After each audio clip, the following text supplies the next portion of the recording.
tardes. Buen ¿Cómo día. están?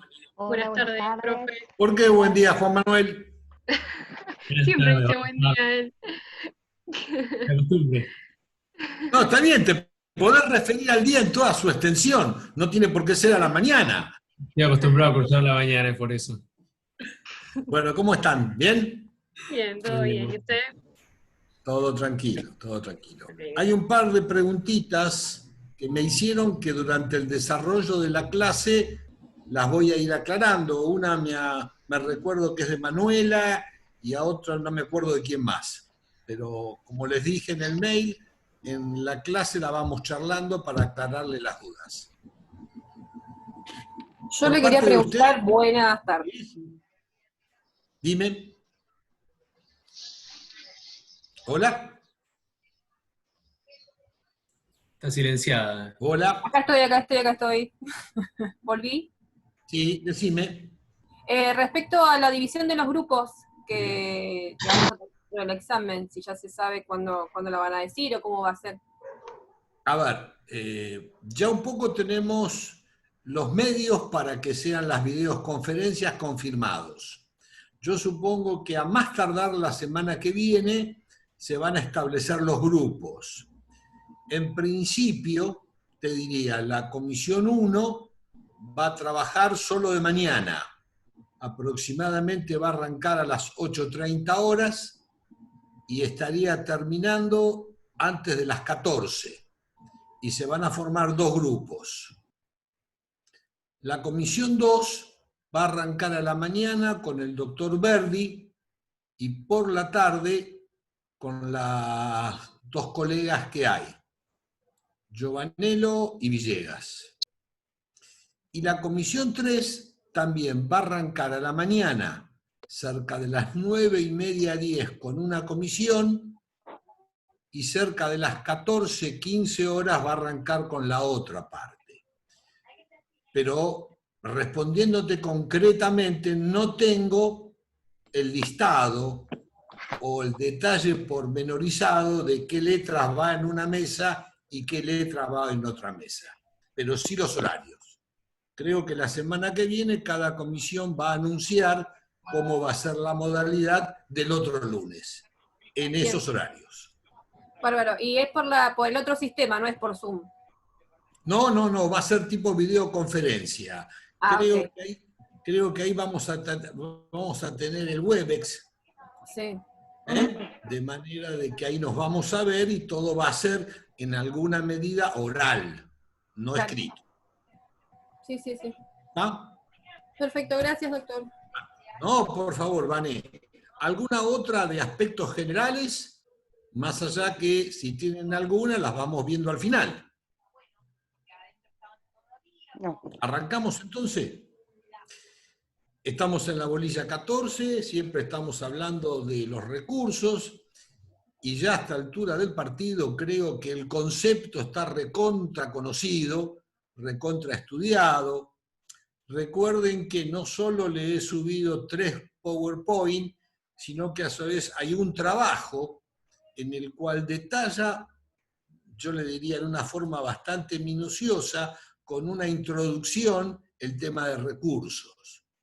Eso, por supuesto, que no significa que no lo hablemos, que no lo charlemos, que no lo digamos, cosa que ya encarando la tercera clase volvemos a lo mismo. Pero recuerden tener siempre código y el material respectivo. Y recuerden aquello cuando nos conocimos ya hace varios años, o por lo menos en otro mundo nos conocimos, ya este mundo empezó a cambiar, nadie engorda un chancho en un día, acuérdense, y menos en esta materia. Recordando simplemente, recurso, acto procesal, en virtud del cual la parte que se siente agraviada de una resolución judicial, dentro del plazo y con las formalidades de ley, le solicita al juez, al que la dictó, o a un órgano distinto y superior, que la revoque, la anule, la case, en forma parcial y total. habíamos dicho que al ser los seres humanos los jueces, se pueden equivocar. Y a los efectos de lograr certeza en las decisiones que estos toman, nuestro sistema procesal nos da herramienta para cuando uno advierte que alguna resolución judicial puede adolecer de algún error, contar con dichas herramientas para que el juez o un órgano distinto y superior pueda corregir, cambiar esa decisión que nos agravia.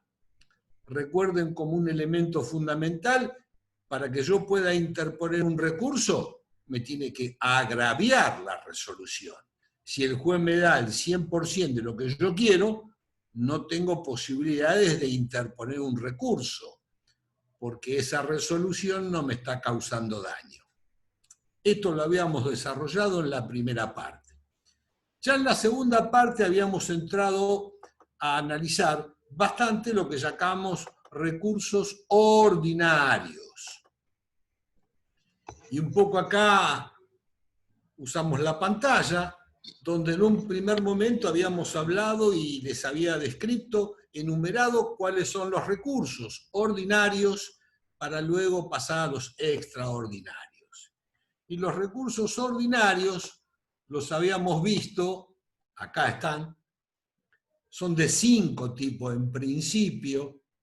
Arrancábamos con 2 que llamábamos recursos remedios, porque tenían algunas características comunes, que no son lo mismo, sino que tenían características comunes. La aclaratoria, 166, inciso 12, y la revocatoria o reposición, 238.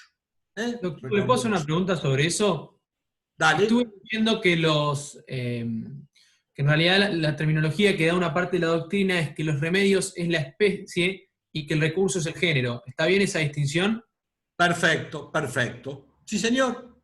Está bien, porque la había leído En la jerga común, Juan, todos lo llamamos recurso. En el aspecto doctrinario de enseñanza que estamos viendo con ustedes, vale esa diferencia. Vamos, pero en la práctica, acordate, todos son recursos.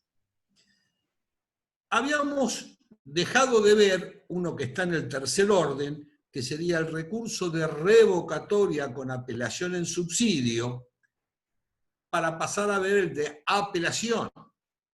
Y en el recurso de apelación, que es el grande de todos los recursos, habíamos dicho que se interponía contra toda resolución judicial. Por supuesto que acá tenemos que hacer la aclaración, hay que leer el 242, donde habla de providencia simple que cause gravamen que no puede ser reparada por sentencia definitiva, la interlocutoria y la definitiva. Dentro de los 5 días, y la característica que tenía este recurso, distinta a los otros 2 que ya vimos, era que se interponía en el mismo que dictó la resolución, pero que éste no la resolvía. Segundo, que el plazo era de 5 días, en los otros 2 era de 3. Y tercero y fundamental, que se interpone sin fundamento. No que el recurso... ¿Hola? Hola, ¿le puedo ¿No? hacer una consulta? Sí, dale. ¿El recurso de apelación también procede contra las sentencias homologatorias? Por supuesto, contra toda sentencia. Gracias. No, por favor. Entonces, la diferencia que era que este se interponía dentro de los 5 días y no iba fundado. No se interpone con fundamento. Una vez interpuesto, el juez no lo iba a conceder, en principio eso estábamos viendo, con formas y con efectos. Los efectos eran 2, suspensivo o devolutivo. El suspensivo suspende los efectos de la resolución que es motivo del recurso. Y devolutivo, como efecto, es que no suspende los efectos de la resolución que nos causa agravio. Y con respecto a las formas, también en principio eran dos, en relación y libremente. La gran diferencia que si estamos apelando una definitiva de ordinario o sumario, siempre es libremente. En el medio de estas dos formas también habíamos hablado de la diferida. Acá recuerdo que alguien me mandó un pedido de ayuda, de explicación, de aclaratoria en este aspecto, no recuerdo el nombre, entonces aprovecho ahora. El efecto diferido, que sería contrario al de inmediato, esto lo estamos agregando ahora, significa que el tratamiento de ese recurso se difiere, se traslada, se posterga, una vez reunidos en el expediente determinados requisitos. Supónganse que un abogado está apelando una regulación de honorarios, que es creo el ejemplo que les puse en el escrito. Bueno, hasta tanto no esté apelada o consentida la sentencia, el juez, a los efectos de evitar, recuerden que cuando se creó este efecto, estábamos a caballo o en carreta, que los órganos de primera instancia estaban en una ciudad, los órganos de segunda instancia en otra ciudad. Entonces, a los efectos de que la pérdida de tiempo no sea extraordinaria, se difería, se juntaban determinados requisitos y se mandaban. Esto es la otra cara del inmediato. En relación o libremente es inmediato, automáticamente se concede. Los caminos de uno o de otro eran distintos. Cuando era en relación, dentro de los 5 días, él o los apelantes fundaban el recurso, lo que se llama memorial, contestado, vencido el plazo, llegaba a la Cámara. Cuando es libremente, automáticamente el expediente se remite a la Cámara, se sortea la sala te notifica para que vos expreses tu fundamentación que se llama, y esta se realiza dentro de los 5 o 10 días, dependiendo si estamos hablando de sentencia definitiva de ordinario 10, sumario 5. Contestado o vencido el plazo, recién resuelve la Cámara. Esto es a grandes rasgos lo que fuimos desarrollando la vez pasada. Entonces ahora volvemos un poquito para atrás para tratar de ver el recurso de reposición con apelación en subsidio, que es un mix entre la revocatoria y el de apelación. Profesor, Que habíamos hablado algo en nuestra última reunión. Tenemos claro para analizar este recurso. Profesor. Sí, te escucho, Alicia. No, sí, Alicia. Antes de que continúe con este tema. ¿Sí, ¿podés hablar un poquito más fuerte? Sí, antes de que continúe, que comience con este nuevo tema, ¿podríamos volver a la forma de relación sobre el último tema que usted habló con efecto diferido? ¿Puede ser que se funde en la segunda instancia a los 5 días de notificado? A ver, cuando es en relación, sí, se funda en primera instancia dentro de los 5 días. Bien. Cuando es libremente, se funda en Cámara una vez que la sala actuante te notifica dentro de los 5 o 10 días, depende si es ordinario o sumario. Bien, gracias. La fundamentación, cuando es en relación, se llama memorial, y la fundamentación, cuando es libremente, se llama expresión de agravios. Gracias. ¿Queda más claro, Alicia? Sí, perfecto. Perfecto. Entonces, estábamos tratando de ver este mix, que es la reposición con apelación en subsidio, que del cual creo que el último jueves o miércoles algo charlamos, pero no lo definimos completamente.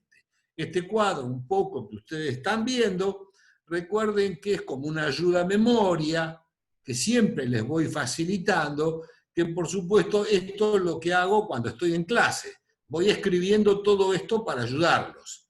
Evidentemente el PowerPoint nos soluciona ese impedimento que tenemos. La revocatoria se ponía contra providencia simple dentro de los 3 días, mientras que el de apelación contra toda resolución dentro de los 5 días. La reposición va fundada, mientras que el de apelación no. Entonces, supongamos que el juez A dicta una providencia simple, porque la revocatoria procede únicamente contra providencia simple, también el de apelación procede contra providencia simple. Yo la interpongo, una revocatoria, dentro de los 3 días. Es decir, la interpongo el día 2, o la interpongo el día 1, o la interpongo el día 3, como ustedes quieran. Y el juez me la resuelve el día 7, el día 8, el día 10. Evidentemente, como los plazos comienzan a correr desde la resolución que yo me siento afectado, el día 8 que me está resolviendo la revocatoria, se encontraría vencido la de apelación. ¿Esto queda claro? Supongamos que sí. Sí. Entonces, a los efectos de que la revocatoria no me impida el de apelación, la revocatoria o reposición la resuelve el mismo juez, el de apelación lo resuelve un órgano distinto y superior. Entonces, como operadores del derecho necesitamos conocer las herramientas para corregir ese agravio que para nuestra parte contiene esa resolución. El sistema procesal nos permite, en un mismo acto, interponer los 2 recursos. Y cuando hablamos de plazo, es dentro de los 3 días, porque el día 4 no puedo la reposición. Entonces, en el mismo acto interpongo recurso de revocatoria o reposición, la fundo, porque la reposición va fundada, y como un punto adicional a este escrito, en el mismo acto, planteo subsidiariamente el recurso de apelación. Entonces, para el eventual caso de que vuestra señoría no decidiere cambiar por contrario imperium, esta es la palabrita que usa el 238, conjuntamente con la reposición interpongo el de apelación. Esto escrito obliga al juez, el juez se tiene que expedir en todos los puntos que la parte le solicitan. El juez se tiene que expedir, como acá yo interpongo revocatoria con apelación en subsidio, en estos 2, si me concede o no me concede la revocatoria, y si me concede o no me concede el de apelación. La revocatoria, el juez puede, por contrario imperium, cambiar de decisión. Entonces, vamos a suponer en este primer supuesto, el juez cambia. Y el segundo punto es el de apelación, que como lo he interpuesto en tiempo y forma, dentro de los 5 días en forma escrita, también se tiene que expedir si me lo concede o no me lo concede. Entonces, en la mayoría de los casos, puede o no conceder la revocatoria, pero tiene que conceder el de apelación. Y en este caso, el de apelación, la fundamentación que yo expuse en la revocatoria me sirve como argumentación de esta. La pregunta sería, en el recurso de revocatoria con apelación en subsidio, ¿la apelación va fundada en Cámara? No, ya se encuentra fundada con las mismas razones de la revocatoria, por lo cual, por economía procesal, la misma fundamentación que uso para la revocatoria se utiliza para la revocatoria con apelación en subsidio. Entonces, si el juez me concede la revocatoria y me concede el de apelación, ¿para qué quiero ya el de apelación si he logrado que el juez cambie la providencia simple que me causaba agravio? Entonces desisto del de apelación. Si el juez no me concede la revocatoria, me va a conceder el de apelación, el expediente irá a Cámara y ahí se resolverá la cuestión si la providencia simple que me causaba agravio va a ser o no modificada por el superior. Un poco todas estas cuestiones son las que en este cuadrito están un poco queriéndolos iluminar a ustedes para que tengan alguna respuesta. Las conclusiones son estas, un poco las que recién marcábamos. Doctor. Sí. ¿Puedo pedirle si me puede explicar o dar un ejemplo? En una parte del 238 dice que causen o no gravamen irreparable. Específicamente, ¿cuál sería el gravamen irreparable y cuál no sería un gravamen que no cause el gravamen irreparable? No sé si me entiende la pregunta. Rami, un poco el 238 refiere a las providencias simples. Y como hace un rato decíamos, las providencias simples son de dos tipos. Aquellas que causan gravamen, que puede ser reparado por una sentencia definitiva, o aquellas que causa gravamen que no puede ser reparado por una sentencia definitiva. El hilo entre una y otra es muy finito y te diría, es casi imposible de explicar sin explicarte medio código. Esto un poco lo vamos a ver cuando ampliemos el conocimiento que es en procesal, civil y comercial. Entonces, lo que te tiene que quedar claro es, las providencias simples son de dos tipos. Esto un poco cuando se vio providencia simple, o cuando se vio resoluciones judiciales, perdón, se tuvo que haber detenido un poco más en el análisis, pero normalmente no se hace. Las que habla el 238 son las que causa gravamen que no pueden ser reparadas por sentencia definitiva. A ver, si yo pido una nueva notificación contra un demandado que no se notificó, un poco la vez pasada charlábamos yo como consecuencia del accidente de tránsito, inicio demanda contra el conductor, contra el titular del vehículo y contra la compañía de seguros. Es lo habitual, en cualquier choque pasa esto, porque a veces el conductor puede no ser el titular del vehículo. Y vos iniciás un proceso contra los tres.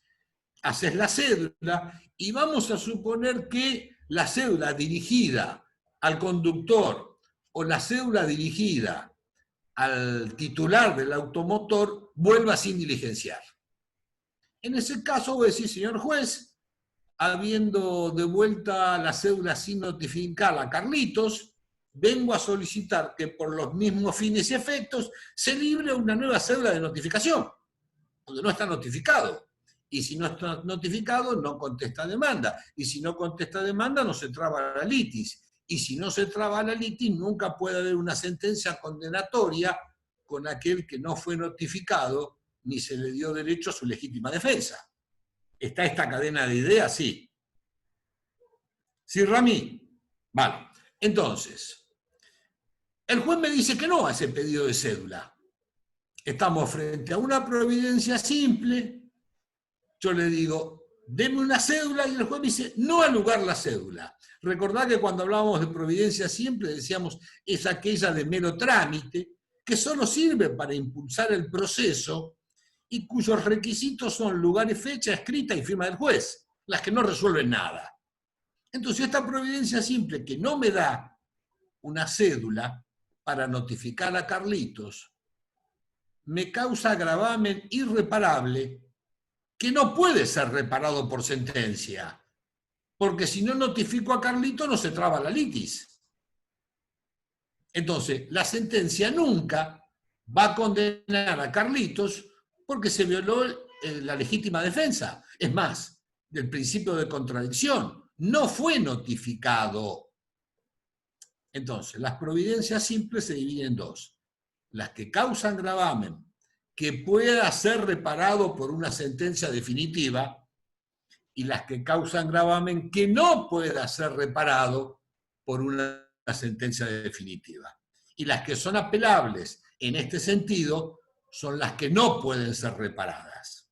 De todas formas, para tu tranquilidad, Rami, en este punto no somos tan quisquillosos, porque sabemos que la diferencia entre una y otra depende de una práctica procesal, hechos que todavía ustedes no tienen.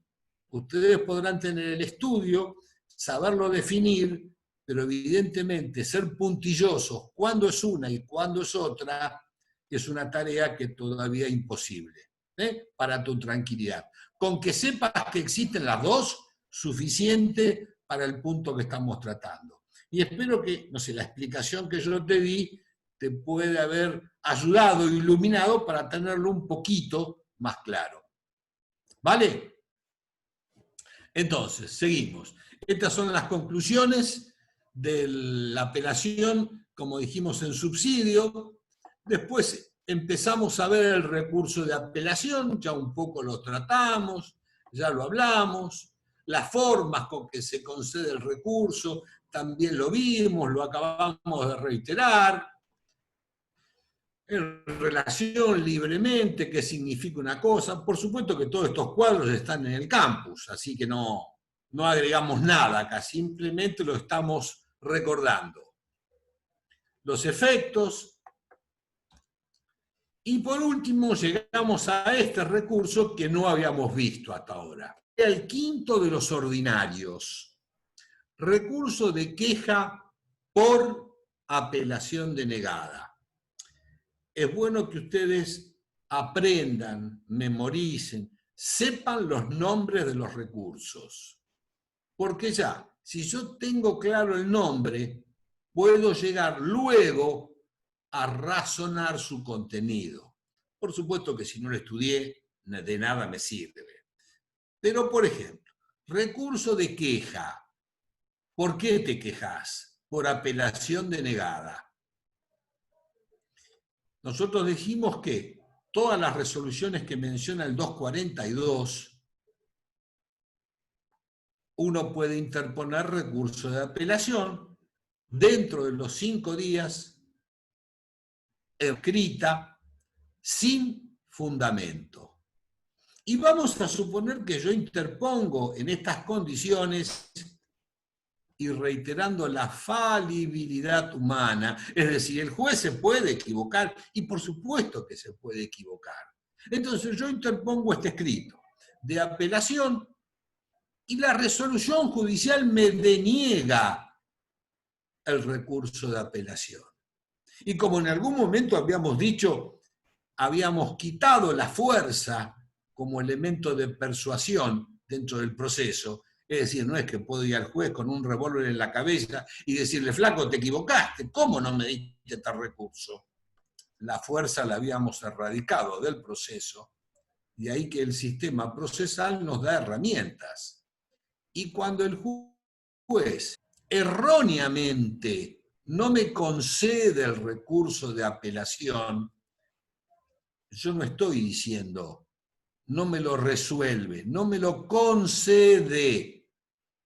Cuando hablábamos de apelación dijimos, una vez que me lo concede, me lo va a dar con formas y efectos. Pero para que me lo dé con formas y efectos, primero me lo tiene que conceder. Cosa que se hace todo en un mismo acto. Entonces, si el juez no me lo concede, y esta falta de concesión se debe a un error, acá hacemos un paréntesis. ¿Toda resolución judicial es apelable? En principio, sí. Pero cuando nos veamos en procesal civil y comercial, o si ustedes analizan el código, van a ver que el código expresamente hay resoluciones que son la excepción, que son muy pocas, que son pequeñas, dicen, esto no es apelable. Entonces, si el juez no me concede la apelación en forma errónea, aparece la viabilidad del recurso de queja por apelación denegada. Es decir, ¿dónde y cómo me voy a quejar? Porque el juez de primera instancia, erróneamente, equivocadamente, no me concedió la apelación. Entonces, dentro de los 5 días de la resolución judicial que me deniega, que no me concede el recurso, me tengo que presentar ante el superior. Ya sabemos que el superior es la Cámara. Y como el expediente está en primera instancia y yo me voy a la Cámara, que son lugares físicamente distintos, nosotros le agregamos que este recurso es autosuficiente, se tiene que bastar a sí mismo. Tendré que acompañar a mi queja una serie de elementos para que el superior pueda advertir y confirmar el error que yo sostengo de la resolución cuestionada, haciéndoselo más fácil. Yo me notifico de la resolución A. Vamos a hacerlo más fácil y me notifica por cédula. Primer elemento, la resolución A. Segundo elemento, la cédula que me notifica a mí. B. Tercer elemento, interpongo recurso de apelación. Cuarto elemento, resolución que me deniega el recurso de apelación. Con estos 4 fotocopias, más la fundamentación, me voy a Cámara. Y explico por qué el juez erróneamente no me ha concedido el recurso. Como tengo que acompañar a la Cámara los elementos de mi queja, decimos es autosuficiente. 4 elementos como mínimo más la fundamentación para demostrar en mi escrito el error en la resolución del juez que no me concede el recurso. Y la Cámara, en estos casos, hay 2 posiciones que puede adoptar. Diríamos, me da la razón o me rechaza. En términos procesales, diríamos, acoge favorablemente mi recurso de queja y como consecuencia de ello ordena al juez de primera instancia que me conceda el recurso. Después vemos la forma y los efectos. Recién estamos hablando de la concesión o confirma la decisión del acuo, del inferior, del sentenciante, del juzgador, del juez de primera instancia y me rechaza la queja. ¿Está? ¿Cuáles son los efectos de la presentación de un recurso de queja? A. lo acepta favorablemente y ordena al juez de primera instancia que me conceda el recurso, o B, rechaza la queja confirmándose de esta forma la resolución del juez de primera instancia que no me dio la concesión del recurso. ¿Se entiende? ¿Cómo vamos? Sí, profe. ¿Siguen todos vivos?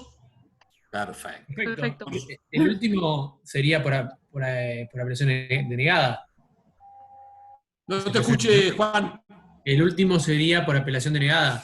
Exacto, recurso de queja por apelación denegada. Así se llama.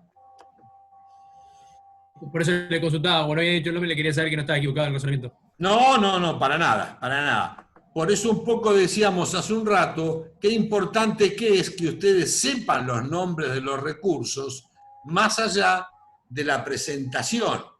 Recuerden que al hacer oral es importante la forma con que ustedes se manifiestan. Es importante tener seguridad en las palabras. Por supuesto que estamos hablando de alumnos de primer año y no de quinto. Uno ya lo sabe, pero uno, con lo que va diciendo, va demostrándose. Entonces, tener bien claro el nombre del recurso, enseguida te ubica. Si yo te digo recurso de queja por apelación denegada, vos automáticamente sabés que va a cámara, que lo resuelve la cámara. No me podés pensar en primera instancia. ¿Está?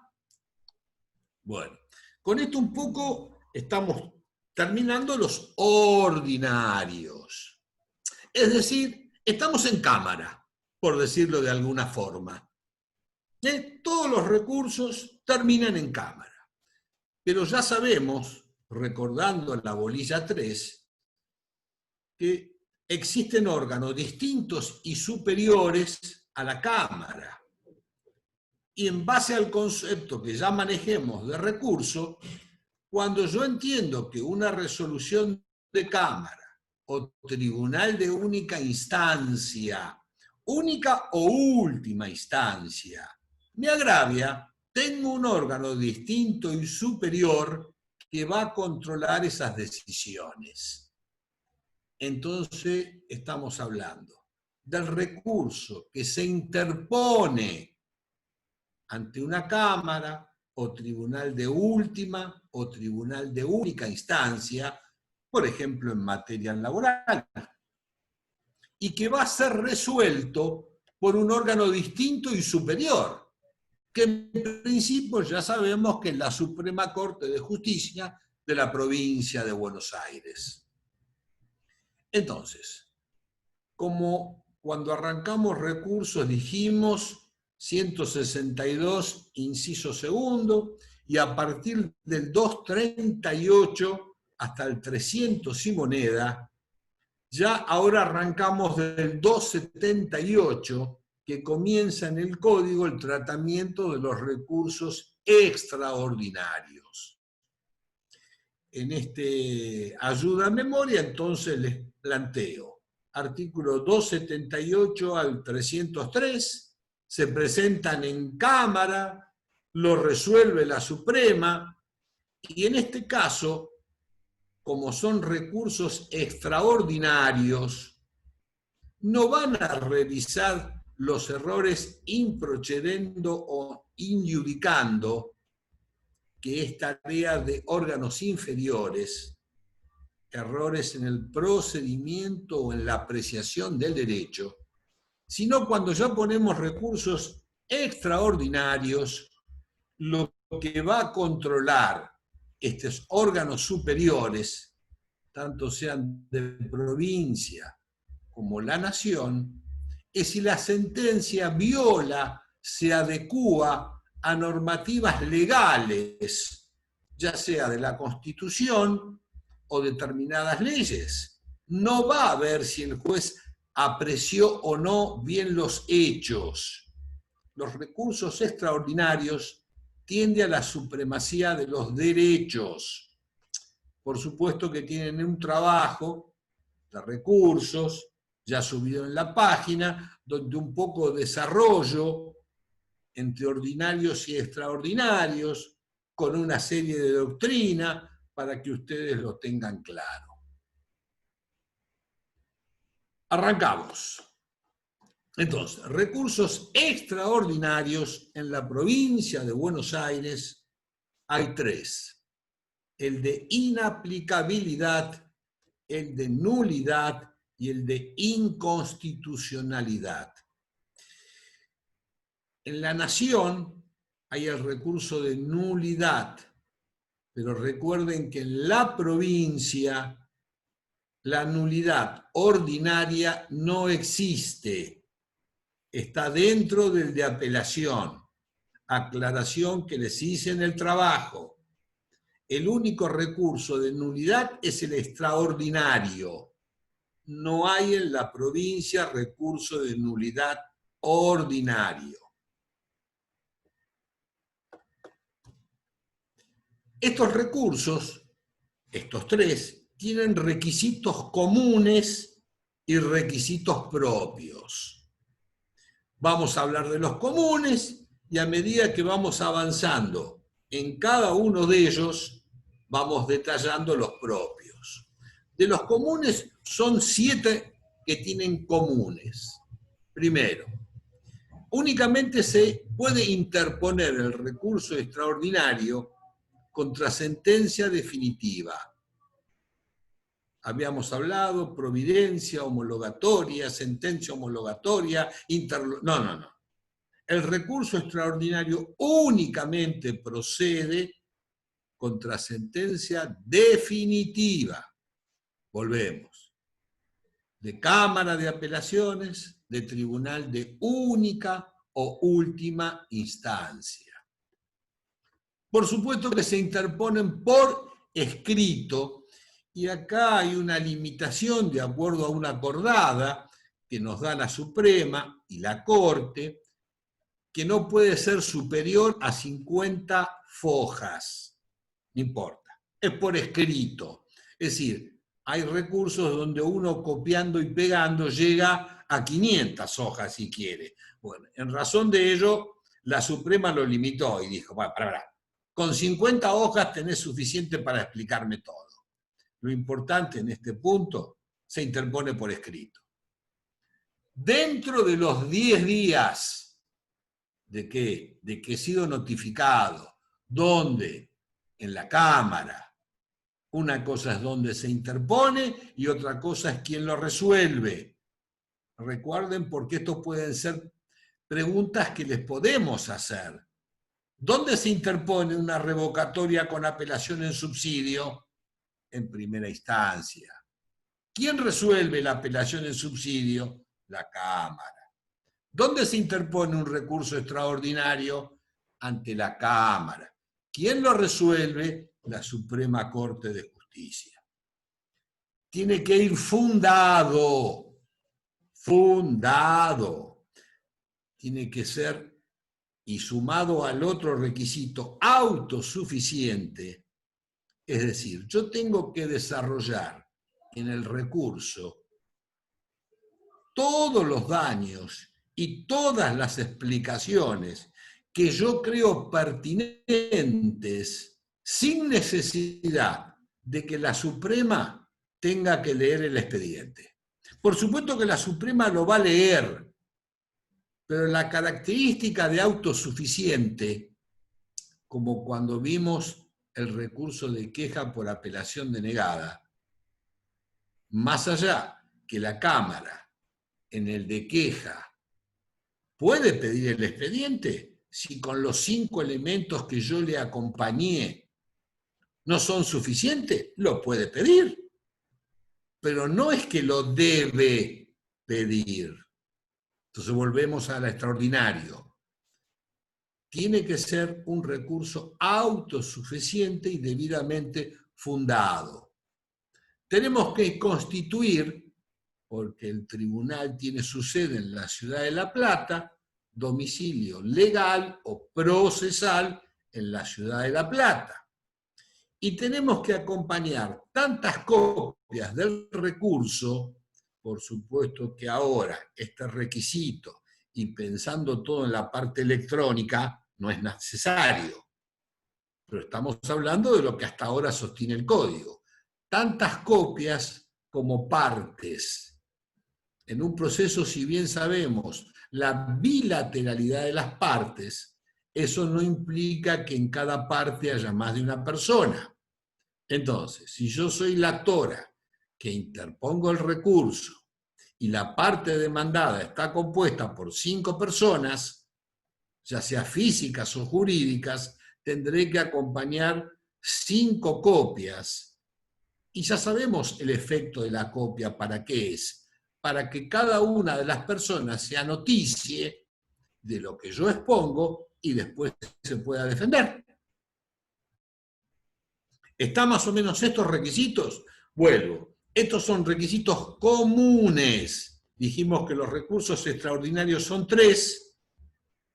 Estos requisitos rigen para los 3. Profe, ¿te puedo hacer una consulta? Pero ¿cómo no?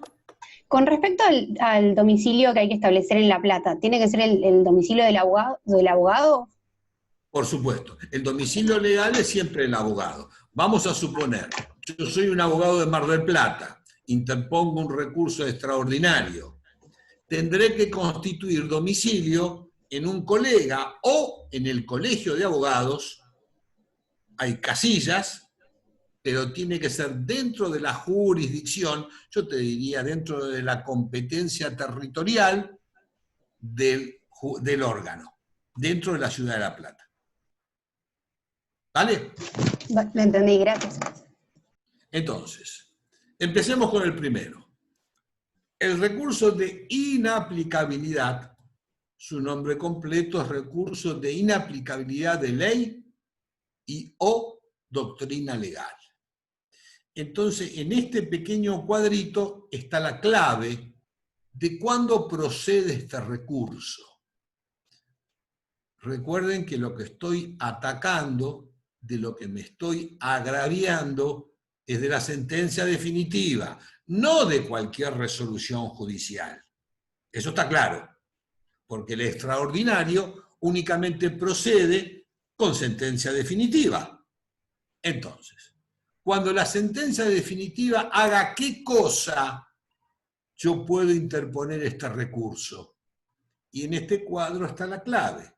Cuando la sentencia viole la ley o la doctrina legal, o cuando la sentencia aplique o inaplique, aplique erróneamente o inaplique la ley o la doctrina legal. ¿Estamos? Por supuesto que tenemos que recordar un poco qué es la doctrina legal. Nos tenemos que ir a la bolilla 1, que hablaba de fuentes. En uno de los jueves pasados hubo un caballero que me hizo una pregunta. No, pero es que usted no me va a poder hacer preguntas del cuatrimestre pasado. Yo le dije, no, mirá, la idea no es hacerte preguntas, pero hay temas que están ligados, por ejemplo, en este caso. Entonces yo te digo, perfecto, ¿qué es la doctrina legal? Ah, no, doctor, eso es la bolilla 1 del cuatrimestre pasado, yo ni me acuerdo. Bueno, ustedes mismos se dan cuenta que esa no es una respuesta válida. Y no es que uno le está preguntando del primer parcial, sino que hay cosas que van completamente concatenadas y no podés no saberlas. ¿Está? Vale la aclaración para el compañero alumno, señor que me hizo y después se enojó y me colgó y se fue. Que no me acuerdo quién es, no importa. ¿Estamos? Entonces, pensando en inaplicabilidad de ley y doctrina legal. ¿Cuándo lo puedo interponer? Sentencia definitiva, dentro de los 10 días, fundado, con domicilio. Ya hablamos de los requisitos comunes. Cuando la sentencia haga qué cosa, viole o inaplique. ¿Viole qué? ¿La ley o la doctrina legal? E inaplique o aplique erróneamente ¿qué? La ley o la doctrina legal. Es un jueguito de palabras que si uno se lo aprende es muy fácil. Pero en el examen, en una silla eléctrica y viendo a 2 o 3 personas, ahora los vamos a ver por Zoom, que se nos cae la sangre acá de sacarle a ustedes, entonces si no tenés claro esto, y no sabés cuándo es, pequeñas reglas mnemotécnicas para que ustedes puedan la tranquilidad de cuando si les toca esto poderlo contestar. Acá ahora empezamos a hablar de los requisitos propios. Quiere decir que el recurso extraordinario de inaplicabilidad de ley tiene 10 requisitos. 6 que son comunes, 6 o 7, y 3 o 4 que son propios. ¿Estamos? Entonces, primero, contra cualquier sentencia que dicte la Cámara o Tribunal de única o última instancia, ¿puedo interponer este recurso? No. Y no porque lo dice la ley. Tiene que tener el monto superior.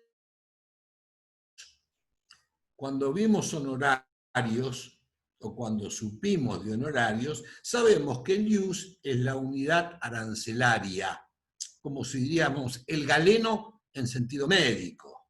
Es decir, es el 1% del sueldo honorario que cobra un juez de primera instancia, con 10 años de antigüedad en la provincia de Buenos Aires.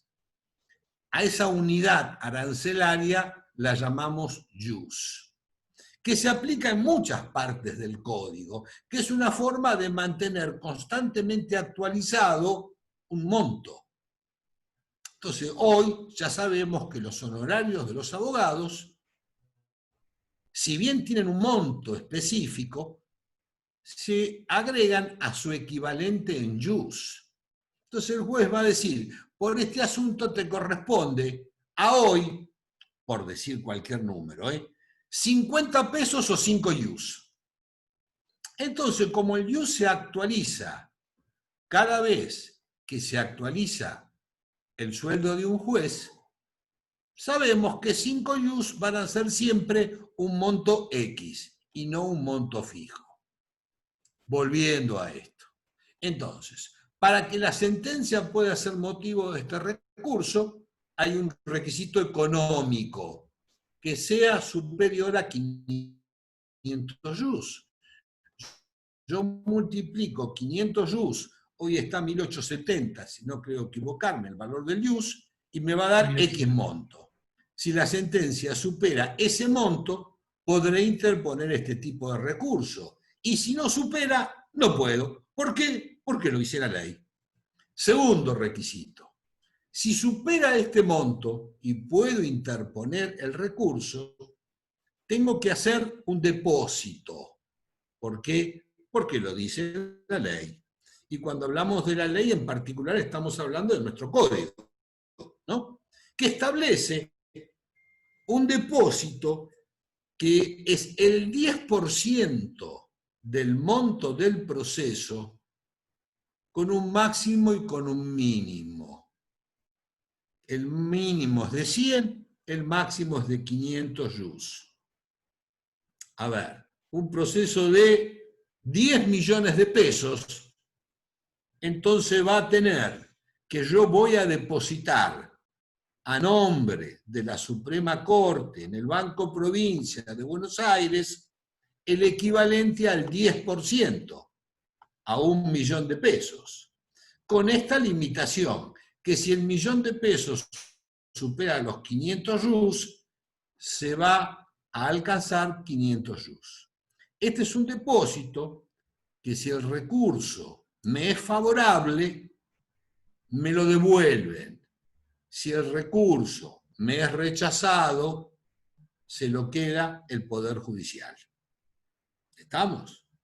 Y cuando me lo conceden, recuerden que los tribunales, por supuesto que este requisito a partir de toda la digitalización se va a ir restringiendo, pero como todavía el principio de digitalización no está 100%, todavía siguen habiendo expedientes en papel, en su gran mayoría. Una vez que me conceden el recurso, yo estoy en Mar del Plata y el órgano máximo está en La Plata. Lo tendré que mandar y se manda por un correo. Entonces el tribunal lo va a pesar hay una escala que dice, bueno, son 20 cuerpos, pesa 15 kilos, me tenés que traer un franqueo de 300 pesos. El recurrente también se tiene que hacer cargo de ese requisito. Sigamos. Los cuerpos son 200 hojas, ¿no? 200 fojas. Sí, señor, 200 fojas, sí. Entonces, Perdón, doctor. ¿Cómo? Hay una pregunta interesante para mí en el chat que dice, ¿el que tiene el beneficio de litigar sin gastos no tiene que pagar? No.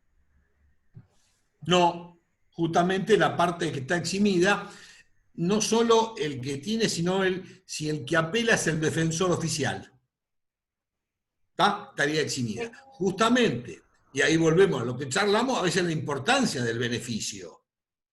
Por supuesto que vos no lo tenés que pagar si ya lo tenés concedido. Vamos a suponer que vos interpongas un recurso y no tenés concedido definitivamente el recurso, el beneficio, ya ha sido generado el gasto. No podés ir para atrás. ¿Vamos? Una cosa es que no esté concedido y otra cosa es que no esté iniciado. Cuando no se inicia, porque te acordás que habíamos dicho en el beneficio, apenas yo lo solicito, me dan uno provisorio hasta que termine el incidente. Entonces, si yo lo tengo iniciado, lo que me va a decir la Suprema, que lo termine. Si no, no va a tratar el recurso. Ahora, si no lo tengo ni siquiera iniciado, no me va a eximir del pago porque no tiene efecto retroactivo. ¿Ves cómo empalmamos otra bolilla con esto? Y no tiene nada que ver, pero ¿cómo tiene que ver? Sí, para tener cómo juegan las distintas bolillas a veces en las distintas preguntas. Bueno, doctor, el otro día nosotros nos dieron para presentar una contestación de demanda y en algunos procesos va todo junto, entonces vos metés, si el sujeto hace un juicio sumario, por ejemplo, toda la prueba, si se las excepciones, y si tenés que meter también el beneficio de utilidad sin gasto, tiene que entrar ahí también, entonces va todo junto. Sí, señor, sí, señor. A ver, Juan o quien, ¿bajo qué principio hay que hacer todo junto? ¿Dónde lo vemos esto? Porque eso es un requisito legal. ¿Forma? No. El principio procesal. En principio, Economía procesal. Economía procesal. ¿Y dentro de economía cuál? Celeridad. Celeridad. No. Concentración. No. ¿Concentración? ¿Cuál Eventualidad. más queda? Quedan dos. ¿Eventualidad tampoco? Ahora sí. Ahí está. Sofía. A ver, de paso lo repasamos. Nos ganó Sofía. ¿Ves? A ver, el de concentración concentra los actos. Entonces, todos los actos tendré que hacer al mismo tiempo. Pero esto rige fundamentalmente la obligación del juez de concentrar lo más rápidamente las medidas probatorias. ¿Por qué rige la eventualidad? La eventualidad es el que exige a la parte a que todas sus defensas sean interpuestas en el mismo acto. Y como prueba de ello tenemos que el que contesta una demanda puede contestar, reconvenir y oponer excepciones. Evidentemente allanarse, si se allana no puede hacer estas tres. Y si no contesta tampoco puede hacer estas tres. Pero de las 5 actitudes, recuerden, actos que puede hacer el demandado cuando contesta la demanda, las 3 posibilidades que tiene, pero tiene la obligación de hacerla al mismo tiempo. No es que puede contestar la demanda un día, a la semana oponer excepciones y a los 10 días reconvenir. Todo en un mismo acto. ¿Por qué? Por el subprincipio de eventualidad dentro del de economía procesal. Y el que nos quedaba era saneamiento, que es la facultad que tiene el juez para evitar nulidades de intimarte a que acompañes algo. Concentración y celeridad refieren mucho más a la función del juez. Eventualidad y saneamiento al de las partes. Entonces, ya estamos ante la Suprema. La Suprema recibió el recurso. En concreto, ¿en qué va a consistir su decisión? Y únicamente podía uno interponer cuando violaba o inaplicaba o mal aplicaba la ley o la doctrina legal. La sentencia puede declarar, es decir, darnos la razón, entonces declarar la violación errónea o inaplicación de la ley o la doctrina legal. Resolver el litigio con arreglo a la nueva ley o a la ley que yo digo que se encuentra violada. O rechazar el recurso. Son las posibilidades que tiene el superior. Sigamos avanzando un poquito más. El de nulidad. Recordemos, nulidad ordinario no hay. Hay únicamente en nación. Nosotros estamos en provincia. Se encuentra dentro del de apelación, que es de nulidad de las formas. Ahora bien, el extraordinario, reiteramos los 6-7 requisitos comunes, y únicamente procede sentencia definitiva, eso no lo cambiamos, cuando sostengo que la sentencia definitiva ha violado ¿qué? El 168 o el 171 de la Constitución Provincial. Y ahí un poco yo les agregué, más allá que hay que leerlos, la síntesis. Es decir, cuando la sentencia de Cámara omite resolver cuestión planteada. En alguna medida es como si fuera una aclaratoria de primera instancia, donde la aclaratoria procede ¿cuándo? Cuando el juez no resolvió todas las cuestiones, subsanar omisión. Error conceptual o concepto oscuro. Eso era la aclaratoria. La nulidad es cuando ya la sentencia de Cámara omitió resolver cuestiones expresamente planteadas por las partes. No sé, yo le pedí daño moral, privación de uso y lucro cesante. Y la Cámara no resolvió el lucro cesante. No que me lo haya rechazado. No lo resolvió. Entonces tendré que ir a un órgano superior distinto marcando esta omisión. Los órganos superiores, en este caso la Suprema, sabemos que está compuesta por 7 miembros. Cuando por lo menos 4 sabemos que hay sentencia válida cuando hay mayoría de opiniones. Ahora, esa opinión tiene que estar transcrita. Y si en la Cámara, que está integrada por 2 miembros, no hay transcripción de los 2 en forma coincidente, hay una nulidad. O no tienen mayorías. Uno opina una cosa y otro opina otra cosa, y el tercero opina de otra cosa. Para que haya sentencia válida tiene que haber mayoría de opiniones y en este caso tienen que estar escritas, si no entra la nulidad. O el 171, siempre de la Constitución Provincial, lo que nos está indicando cuando existe la ausencia de fundamentación. Varias veces y a lo largo de todos los recursos, a lo largo de las resoluciones judiciales, hemos utilizado la palabra fundamentación. Es decir, la explicación fáctica, jurídica, normativa, de por qué resuelve lo que resuelve, de por qué pido lo que pido, de por qué me quejo de lo que me quejo.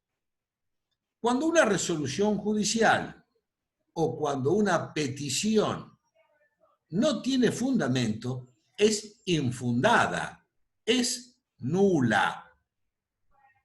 Volvemos. Puedo interponer un recurso extraordinario cuando la sentencia definitiva de Cámara no esté razonadamente, en forma técnica y jurídica, en forma fáctica y normativa, explicado por qué resolvió lo que resolvió. ¿Por qué dijo la Cámara tal cosa? Entonces, si no me das argumentación, falta de fundamentación, puede interponer el recurso de nulidad extraordinario, que como ya sabemos, se interpone entre Cámara y lo resuelve el superior. Y la sentencia del superior en el recurso de nulidad podría ser de dos tipos. Y acá vamos a hablar un poco de casación positiva o casación negativa. A ver, entonces nosotros tenemos una sentencia de Cámara, después de 5, 8, 7, 4 años, y vamos a suponer que esta sentencia de Cámara, que nos agravia, carece de fundamentación. Interpongo un recurso extraordinario de nulidad, este recurso va a la Corte, y la Corte tarda 4, 5, 6 años, la Suprema en tratarlo. ¿Y qué pasaba hasta hace un tiempo largo? Lo trataba, me daba la razón, decía la verdad que esta sentencia no está fundada, esta sentencia le falta la mayoría de opiniones, no tiene el voto individual, y la mandaba a segunda instancia para que se sortee una nueva sala, para que se dicte un nuevo fallo. ¿Ustedes se imaginan el desgaste del tiempo que esto implica? Después de lograr una sentencia de Cámara, me voy a la Suprema y después de 5 años vuelve a la Cámara para que se sortee otra sala. Bueno, esto es casación positiva y casación negativa. Cuando la misma Suprema casa, anula, revoca y dicta un nuevo fallo, se llama casación positiva. Pero como no en todos los casos es lo mismo, a veces puede anular el fallo y remitirlo nuevamente a la Cámara para que se dicte un nuevo fallo. Fallo que a su vez después le podés interponer un nuevo recurso extraordinario. Cuando la misma Cámara revoca, casa y falla, casación positiva. Cuando revoca y manda y reenvía a la Cámara para que se sortee una nueva sala y dicte un nuevo fallo, estamos hablando de casación negativa. ¿Está más o menos? Profe, entonces, con respecto al Power, como para que quede más claro, nulidad sin reenvío es casación positiva, y si anula la sentencia y ordena el reenvío es casación negativa. Perfecto, Sofi. Bien. Sí, señora. Bien. Perfecto. Gracias, profe. No. Y por último, llegamos al tercero de los extraordinarios, que es recurso Perdón, de inconstitucionalidad. tengo una consulta, si puede ser. No te escucho, ¿sí? Facundo soy, ¿me escuchás Sí, ahora? Facu. El Decime. recurso que acabamos de ver, el de nulidad extraordinario, la Sí. casación es negativa, ¿cierto? A ver, la casación es negativa cuando hace el reenvío sin fallo. Y la ¿Se casación, puede dar los dos casos? Entonces, por supuesto. Ah, Es espectacular. decir, se puede dar uno u otro, los dos al mismo tiempo no. Obviamente, sí. ¿Se entiende, Facu? Perfecto. Entonces nos queda el último, extraordinario de inconstitucionalidad. El cuadrito lo que ayuda no exime a que lean el código, no exime. Simplemente son ayudas memorias. Lo que yo hago en clase cuando charlamos de este tema. Entonces, ¿cuándo puede aparecer, cuándo la parte puede interponer un recurso extraordinario? Los 6 requisitos o 7 que ya vimos, comunes. A eso se le agrega la particularidad de cada caso. Le agregamos, en este caso, cuando alguien discuta, contravierta, niegue que la validez de una ley, un decreto, de una ordenanza o un reglamento, diciendo que es contrario a la Constitución provincial o Constitución nacional, que ya vamos a ver el último extraordinario federal. Lo que estamos viendo acá son los argumentos centrales. Es decir, ¿cuándo puedo poner yo un extraordinario de inconstitucionalidad? Cuando, por ejemplo, una ordenanza no me deja transitar. Me dice, bueno, usted no puede caminar. Si la libertad de tránsito está consagrada en la Constitución. Entonces, por eso acá yo planteo una ley, un decreto, una ordenanza o un reglamento, no importa qué en concreto, pero cuando ese instrumento legal me coarta un derecho constitucional, ahí nace la posibilidad de interponer a esa sentencia que coarta alguno de los derechos y principios establecidos en la Constitución Nacional, aparece la posibilidad de interponer un recurso extraordinario de inconstitucionalidad. En concreto, en este aspecto, cada uno de los recursos tiene su particularidad.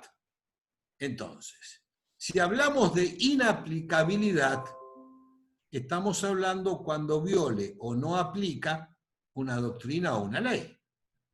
Cuando hablamos de nulidad, es cuando viola el 167 y el 171 de la Constitución provincial. Y cuando hablamos de inconstitucionalidad, es cuando la sentencia controvierta, niega, imposibilita, dificulta ejercer un derecho constitucional.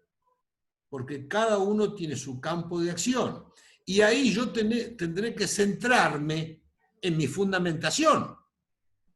Si yo digo tal cosa, tendré que fundarlo, por eso es uno de los requisitos comunes, la autosuficiencia y la fundamentación, y de ahí que cada uno de los extraordinarios tiene su ámbito específico, especial, particular.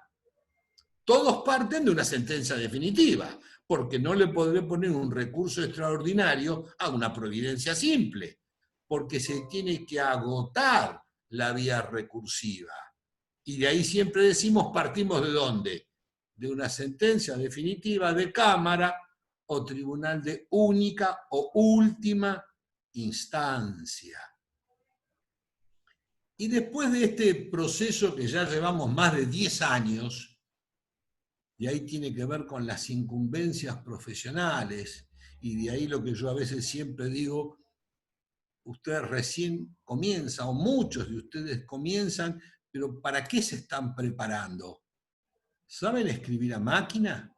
¿Sin mirar el teclado? ¿Saben por lo menos 2 o 3 idiomas más allá del marplatense? Porque si no, ¿a qué que un proceso demore 10 años, 8 años? Entonces, hay que prepararse. Uno siempre dice, como si fuera Messi. Y para esto hay que trabajar y estudiar todos los días. Y dentro de eso está nuestra obligación de saber idiomas. Yo en esa parte soy un discapacitado, pero ya como soy medio viejito tengo la excusa de que yo ya salí del mercado. Ustedes no. Y tengo que escribir a máquina sin mirar. No puedo estar tiqui, tiqui, tiqui, tiqui haciendo una demanda de 50 hojas. ¿Estamos? Entonces, a este proceso que ya llevamos 8 o 10 años, ¿se le puede interponer algún otro recurso a los efectos de que un órgano distinto y superior pueda controlar, revocar, casar, anular? Sí. Recurso extraordinario federal que se interpone ante la Suprema y quien lo resuelve y decide es la Corte Suprema. Básicamente, esto está en el artículo 14 de la Ley 48. Ustedes ahí un poco tienen en el mismo programa. Se interpone dentro de los 10 días, va fundado y lo resuelve la Corte. También con un atraso de 6-7 años. Es decir, el choque que ocurrió ayer en la esquina de nuestra facultad, supuesto, ¿inicio el proceso y puedo estar 15 años? Sí. Por eso la obligación es prepararme lo mejor que pueda. ¿Está? A ver, ¿alguna preguntita, alguna duda, Sofi, alguna aclaración, algo que les pueda ser útil? tengo una pregunta, pero por ahí va más allá del tema. No importa, Con respecto a intentémoslo. esto que estábamos, con respecto a esto que estamos hablando del recurso de inconstitucionalidad que puede durar mucho tiempo, ahí no entraría también una especie de choque con el principio de economía procesal, porque a veces los recursos de inconstitucionalidad se presentan porque le causan realmente un gravamen a la persona. Entonces, el tiempo tan largo no Sí. podría generar efectos más graves de los que ya existen. A ver, Sofi, la realidad es que sí, pero la realidad es que esto es lo que ocurre. A ver, cuando vos hoy iniciás un proceso y te fijan una audiencia para dentro de 6 meses, ¿no estarían violando ese principio? Sí, Y también. cuando un expediente de primera instancia te demora 2, 3, 4, 5 años, ¿no estaría violando también ese principio? También, sí. ¿Entendés? Por supuesto que tenés razón, pero estas son las realidades de nuestro país, ni siquiera quiero hacer comparación con ningún país, en donde por supuesto que sostenemos que la justicia que no llega a tiempo no es justicia. Ujú. Pero de ahí todos tenemos Tal que cual. trabajar para que esto se modifique. Pero hoy por hoy esa es nuestra realidad. Cualquier proceso Pues hoy justo te estaba demora... pensando que Sí. quizás si existiría alguna cuestión que pueda acelerarlo, por ejemplo, puede ser otro recurso, no sé cómo será No, eso, pero no existe. no lo hay. Pero No lo hay. estaría bueno que lo haya. Seguramente, pero ¿sabés qué? Y pensando en la infraestructura de nuestro país, lo que haría es burocratizar más y demorar más el recurso, porque tendríamos que crear Claro. otro órgano que revise ese recurso. Claro, sí. Vos pensás, mirá, y ya un poco terminando el tema, hoy un juez tiene 5, 6 mil a 15 mil causas. ¿Está Ujú. bien? ¿Qué puede hacer un cristiano o no No, es cristiano? una locura. ¿Te das cuenta? Este es el Sí, tema. es una locura. El tema Y es no que es que uno, yo esté haciendo victimología judicial o No, defendiendo a los magistrados, sino simplemente todo lo nuestro está un poco como desbordado. Entonces, un juez de primera instancia, que a su vez le faltan impresoras, bla, bla, bla, bla, bla, tiene 10, 12 mil expedientes. Pero si uno no puede ver más de 40, 50 por día, ¿te imaginas el escrito que vos interpones hoy sale resuelto dentro de 30 días? Y quizá ni lo vio el juez, se lo comentó otro empleado. De ahí el error humano. Si bien firma el juez, quizá la informante, la relatora, él dentro de todo el cúmulo de tareas apreció mal.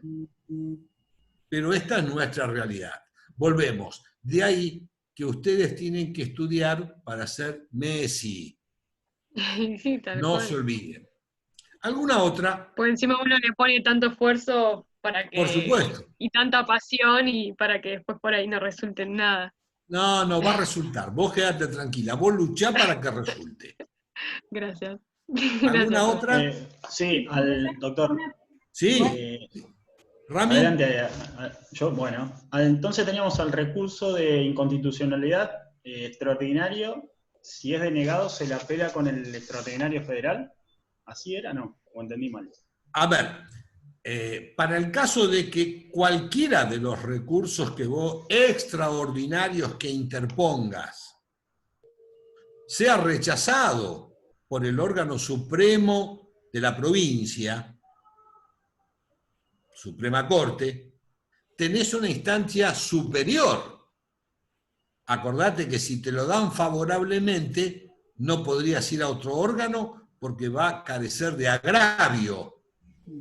Entonces, si algún recurso extraordinario provincial te es denegado, existe la posibilidad de recurrir esa decisión a un órgano distinto y superior, mediante el recurso extraordinario federal que se interpone ante la Suprema dentro de los 10 días y es resuelto por la Corte. ¿Está, Rami? Vale. Pregunta, Sí, profe. Sobre Alicia. sobre esa misma, lo que estaba hablando Ramiro, ¿no se puede dar la queja denegatoria de la apelación del recurso extraordinario federal? Perfecto.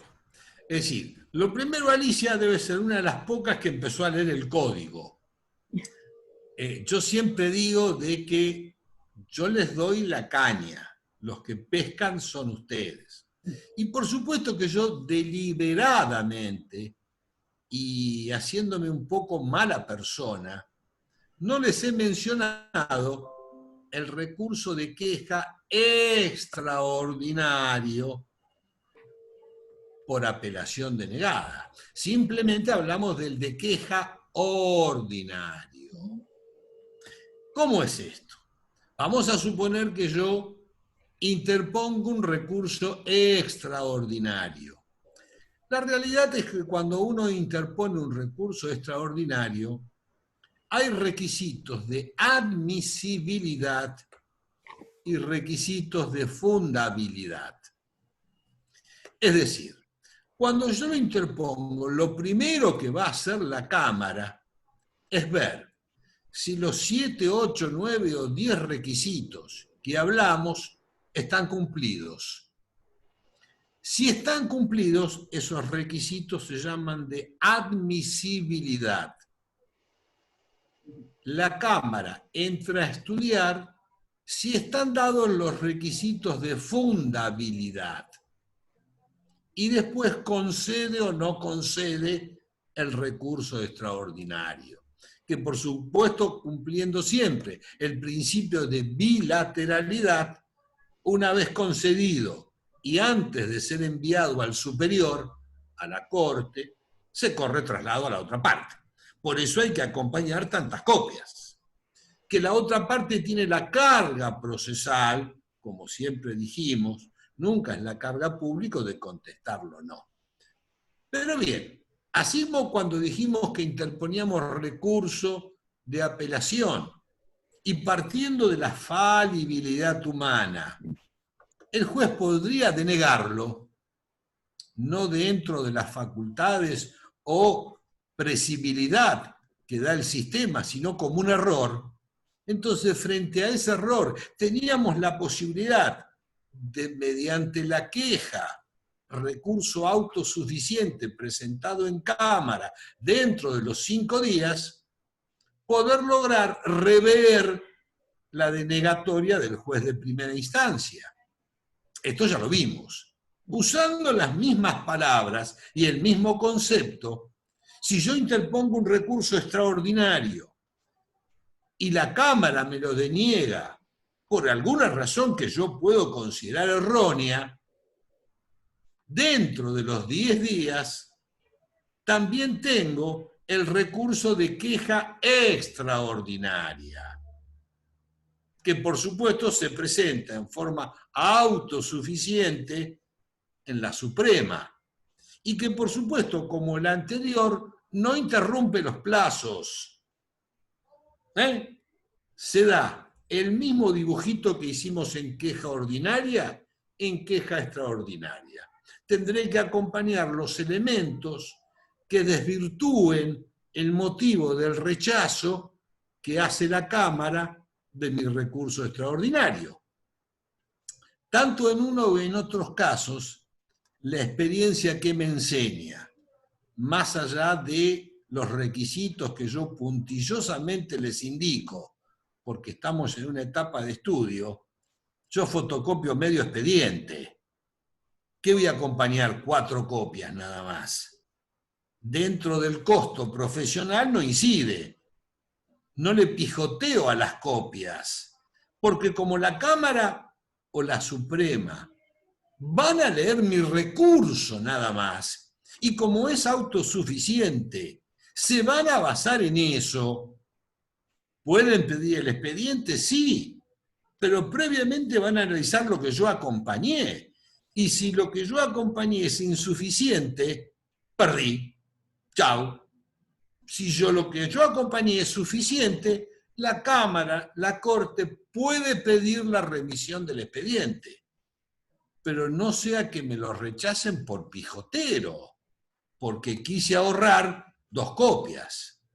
Está un poco en forma no técnica, pero bien práctica la explicación, y agradeciéndote, por supuesto, la pregunta, Ali.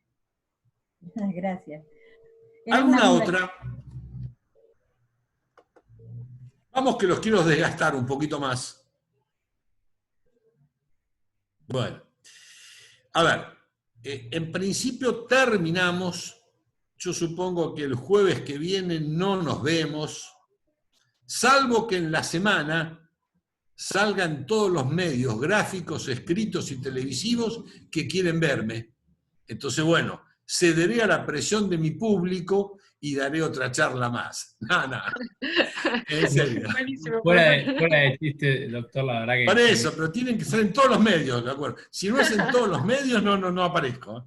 Nada, yo entiendo que ya está completo el tema. De todas formas, yo el jueves que viene, si recibo algún pedido, vengo. A las 6 estoy con ustedes y durará media hora, 45, 1 hora y media, 3, lo vamos viendo. Lo importante, código, código, código. Lean, estudien el material que les mandé. No es para no leerlo. Y por supuesto que cualquier pregunta, cualquier duda, siempre es preferible hacerla vía mail que en el momento de la videoconferencia, porque ese día no van a poder preguntar, van a tener que contestar. Entonces, cualquier duda me mandan mail. El jueves que viene yo voy a estar.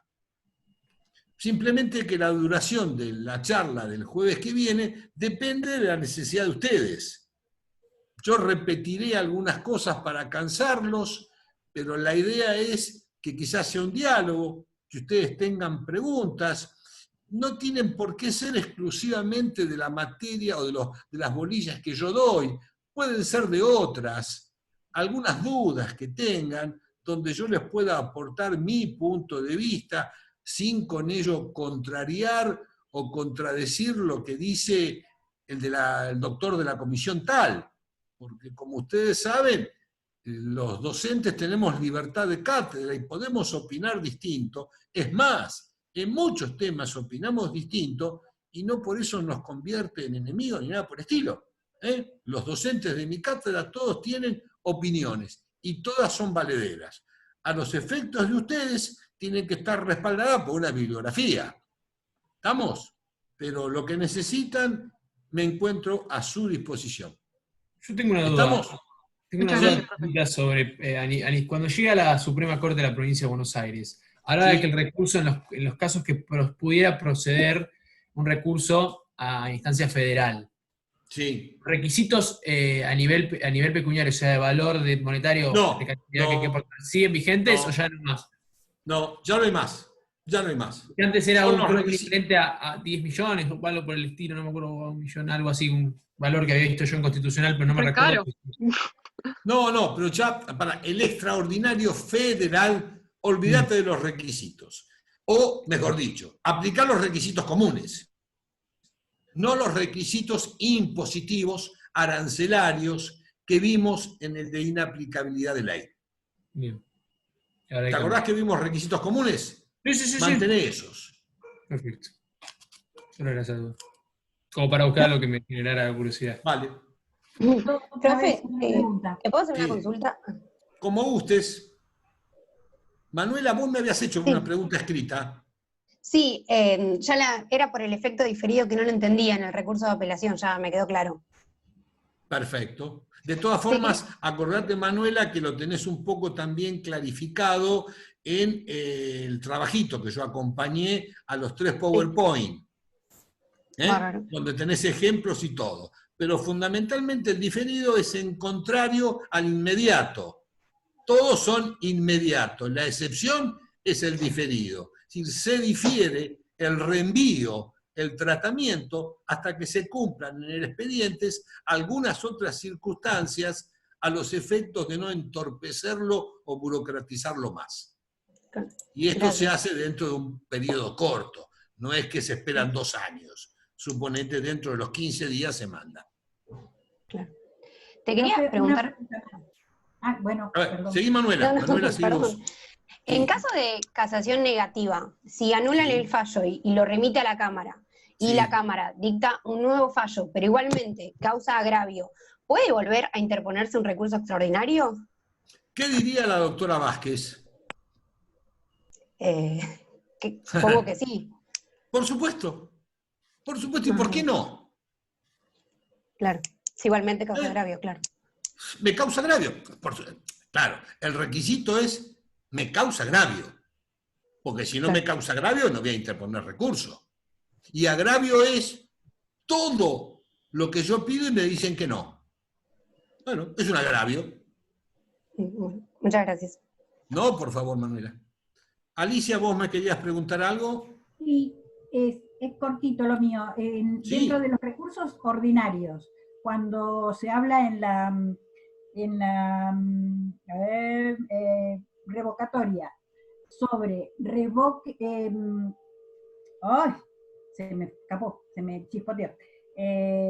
Revoque por... Contrario imperio. Contrario imperio, ahí está. Perfecto. ¿Habla sobre la valoración que hace la autoridad? Exacto. A ver, el fundamento de la reposición es el que puede lo más, puede lo menos. Ajá. Y el 238 define estas circunstancias diciendo por contrario imperium. Decidí salir y ahora decidí no salir. ¿Por qué? Porque el poder que tengo yo. Entonces, la frase jurídica es por contrario imperium, revoco, cambio la decisión que tomé. 238. Gracias. No, por favor. Bueno, que descansen, que estudien, que piensen solamente en esta materia y que tengan buen fin de semana. Gracias. Aquí siempre, por así. Hasta luego a todos. Adiós. Nos vemos. La semana.